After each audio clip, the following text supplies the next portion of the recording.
Hey guys, it's Becky. Welcome back to my channel and another day in the life homeschooling vlog. I'm excited to share a little bit of our homeschool day with you guys. And something new we've been doing this school year that we've never done is a group devotional. Instead of everyone doing them on their own or doing a set Bible curriculum with everybody, each girl and then myself, we all have our own devotionals that we're reading, and then at the end we share what it was about for that day. And so far I'm really loving this. There have been days where we haven't gotten to do it, but I really love it. And even Tango and Loki are in there with us, and it just makes it that much more exciting. And I feel like it's a good intentional way to make sure that not only I am doing my own devotional, but then also the girls are actually reading and working through their devotionals. I just think it's a really good habit to get into, and so why not combine it into our school day? Then before the girls, so I was just sitting there waiting and playing with Tango, and I'm not sure if that's bird poo on my shoulder. It probably is. It's just one of the bad things about having a bird, but he's totally worth it. He's the most awesome bird ever. I had a bird when I was in middle school and I think high school, and he was evil, and I even went to school one day in middle school with bird poo on the back of my shirt. So yeah, there's that. But so I don't know what that is on my shoulder. It probably is bird stuff. It was about how you don't go to others for help and you turn to God, or you you should turn to God instead of others for help. Not to say you shouldn't ask other people for help, right? Yeah, I know. But, you go to God first.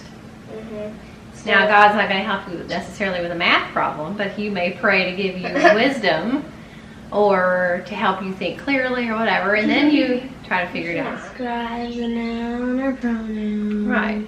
Examples. How many, what kind, which ones. So, I'm supposed to read you this little thing. The birds in a cage sang a song. Jacob heard the birds and went to find them. When he came into the room, he saw a bird pecking at a mirror in the cage. The bird thought his reflection was another bird. How many birds were in the cage? So adjectives are words that describe nouns. Are you listening? Yeah. They are usually located before the noun they describe, but they may also follow linking verbs such as is and are and describe the subject. Which of the adjectives that we talked about were about size? We had 3: yellow, beautiful, large, silver, and small. Which adjectives tell about the size? Cage and a mirror. Large and small were the two sizes they told us, right? Yeah. Which of the adjectives told about color? They were what birds? Yellow. And what color was the cage? Silver. Right, so yellow and silver. So go ahead and do 1 through 4 and tell me what you get. What'd you get for number 1? Unusual. Right. Number 2. Few. Number 3. Coldest. Number 4. Large. Right. Number 5. How many? Right.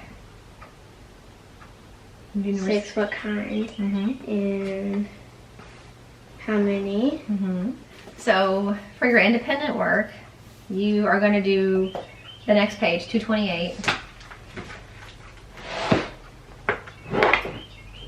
Oh, you cleaned off my desk. Yes, I did. Thank you. You're welcome. So 228, you can write that on your paper if you want to, or you can just remember. I can just remember. Okay. So while I'm thinking of it, there's a few things I wanted to show you that you would have already seen this if you saw my 4th grade curriculum choices video, but we're a few weeks into school now, and there's some things that are standing out in my mind as really working out really great, and I'm really excited to have them in our curriculum lineup this year. This actually is something that just came in. We already had the grade 3 version, and we're going to continue on using it. When I first got the grade 3 version, I was like, well, I don't know if we're going to need it, but I do think it's really useful. Even if your child can read, like my daughter can. She's already completed the All About Reading program, all the levels. She's an amazing reader. But really, we're still working on building fluency, comprehension, and then this type of stuff where you're actually still going back through and reviewing blends and digraphs and all of these different things that she already learned, but it's not going to hurt, and it's definitely, I think, helping to have the added practice. Some of the pages, she's just like, oh, this is so easy. I did this before. Some of them are some things that maybe she forgot. So this is a really good review for her just to keep her reading skills fresh and sharp. So I did go ahead and get grade 4. I don't know if I'll continue on with all the levels or not. I'm not really sure. But at this stage, we're definitely going to do that. She's almost done with grade 3, and we're going to be starting this one. Ignore that. I was swatching eyeshadows earlier. So I did pick this up. This came in the mail today. I got it from Amazon. Oh, Loki came to visit. Hi. What are you doing? Loki, you going to help me today? Okay, you help. You help. Yeah, I know. Bean's making noise, isn't she? Yeah. And then, so something else I want to share with you guys, and again, you would have seen this in my 4th grade curriculum choices video, but since we are a few weeks into school, I wanted to share with you how I'm feeling about this. This is the Evan Moore Word a Day vocabulary program. Ashley from Till Vacuum Do Us Part just was talking about this. She had seen my 4th grade curriculum choices video, so she got the same one that I said we were going to be using, and I am loving it. I did get the PDF form. I do tend to do that sometimes. Sometimes I don't. It just depends. But I did get the PDF form. And when I started this program, I only printed out like the first 4 or 5 weeks because I wasn't sure if we were going to like it. And that's one thing I learned the hard way with homeschooling, especially with printables, PDFs, things like that. Don't necessarily print out every single thing until you know for sure that you're actually going to use it and keep it and like it, because I have spent who knows how much money printing things that we ended up not liking and just ditching. So that was kind of what I did with this, not knowing if I was going to like it. I do like it. I did go ahead and finish printing out all of the units, or all of the weeks. There are 36 weeks in this vocabulary level. So I went ahead and finished printing those out, and I'm going to show you kind of what a vocabulary lesson looks like for us. So this is the end of week 3. Let me just start you on a new week, and I'll show you exactly what we do. So with this program, there is a new word every day, hence why it's called Word a Day.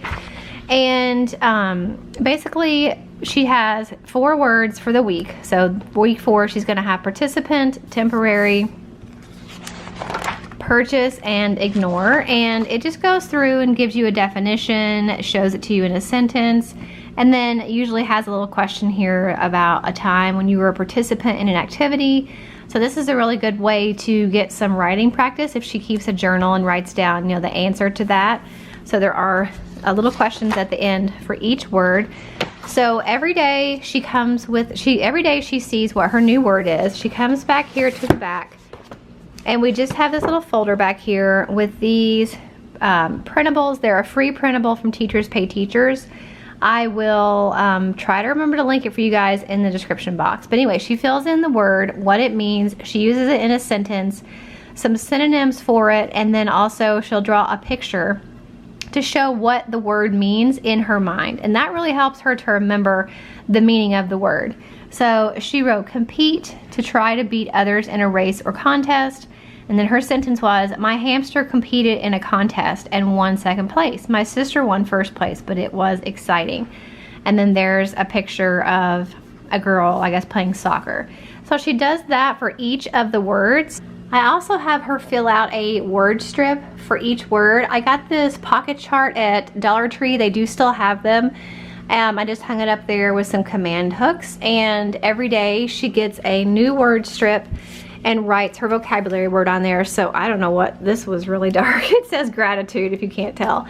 She likes to decorate them, and it makes it fun for her, and it's a visual look at her entire list of vocabulary words over the course of the week. And so she's been really enjoying writing her word on the strip and then putting it up in our little word wall. So highly recommend a word wall, something like this, whether it's for vocabulary or if you have science words that you're trying to remember. I think it's just a really fun way that you can display those words but not take up a lot of space. And then on Friday, I go through the review with her and just ask her the questions and kind of let her play around with the words. And then on Monday, she will have a test, and I just give her this and she completes it. So that is our vocabulary. It's really simple. It is almost completely independent except for me helping her with the review. Everything else she does on her own. And so far the words seem to be sticking pretty well. There are some words that she already knows, and there were some that she didn't. So I'm really excited to continue this curriculum. Hopefully it continues to work for her, because it is really, really simple. It is mostly independent. It is very affordable, and it seems to be working. So if that continues, we'll definitely be using this for 5th grade. So that is our vocabulary. One thing I got that's new, in addition to the word study workbook, I actually found these at Ollie's the other day, and I wanted to share them with you guys. So we are doing teaching textbooks for math. We've done that for years with both girls. We continue to use it. We plan to continue to use it forever and ever. But sometimes there are certain topics that I notice that she needs more practice with. And right now we're doing, they're teaching them other things too, but time is one of the things that she's learning in her math, and fractions. So there's a bunch of different types of time games in here so that we can practice and work on time together. So digital clocks, analog clocks. I'm hoping there's some elapsed time in here, because that's one thing we are struggling a little bit with. So I got that. I also got the making fractions set. Again, it's pretty much the same setup. You get the game cards, the quiz cards, the punch out pieces. And this one just looked really fun to me because it's got these really cute little pictures with different types of fractions. So I just thought it'd be a really good visual. There's some worksheets in there for her to practice with. And then these little punch out pieces. All of these punch out to little bitty pieces. So I thought that was really exciting to find, especially for $3.99 a piece. So I'm really excited to have that.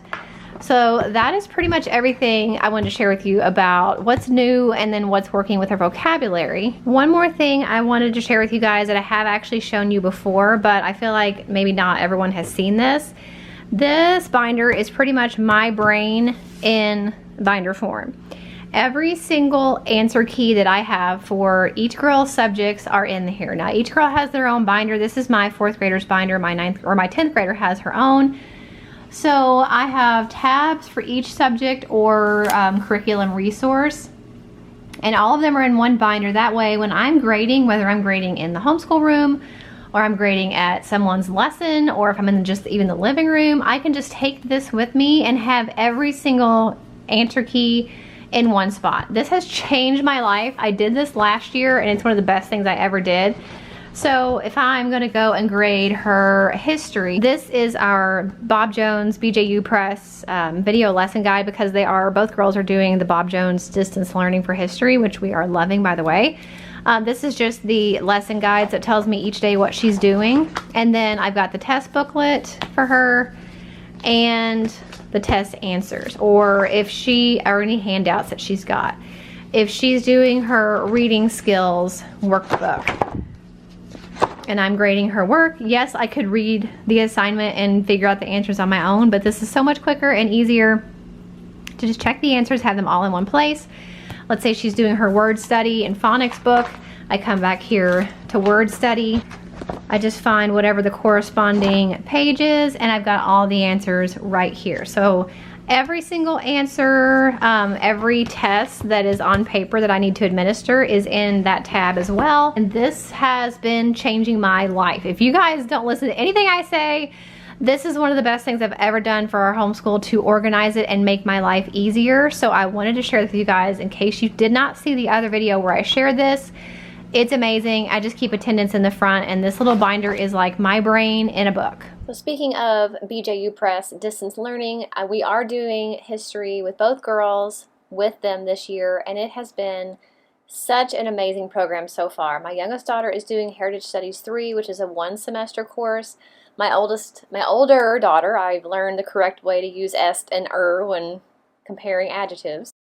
Thank goodness to BJU's English program. But anyway, my older daughter is using the BJU Press Distance Learning World History. And just having an extra class online that does not involve me teaching it has been such a blessing. I'm able to get so much more done with YouTube and just life stuff. And cleaning, I've gotten my whole closet organized. I deep cleaned my refrigerator. Like all of these things that I was really struggling to find time to do, I'm able to fit them in a lot more easily now, because even just having one extra subject taken off my plate has been amazing. So I do still grade the work and everything and give feedback and give tests, but the actual teaching of the lessons and all of that stuff is done for me online, and I don't have to do anything with that. So that has been amazing. I have BJU Homeschool linked in the description box. You can do textbook versions of their curriculum like we're doing for English and science, or you can do the distance learning where they have the videos they watch and like we're doing for history. So it's a great program. We have loved them so far, and I definitely plan on using them again next year for history, maybe even science after we finish Science 4 that I'm actually going to be teaching second semester.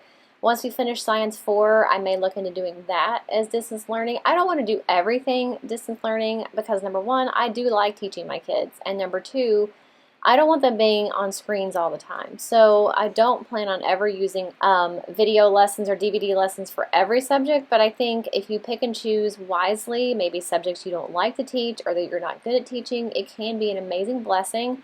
I know it has been for us. So I'll have BJU Press linked for you guys in the description box. I really hope you enjoyed this video and a look into kind of how I've got our homeschool organized with the teacher's manuals and a look into our vocabulary. If you guys like this video and you want to see more, please make sure that you give this video a thumbs up. And if you wouldn't mind sharing any of my videos, whether it's this one or any of my other videos that you have found helpful or entertaining or useful, it would really help me out and I would really appreciate it. So if you don't mind to do that for me, make sure you're subscribed. You click that bell so you'll be notified whenever I upload new videos, and I'll see you guys in the next one. Bye.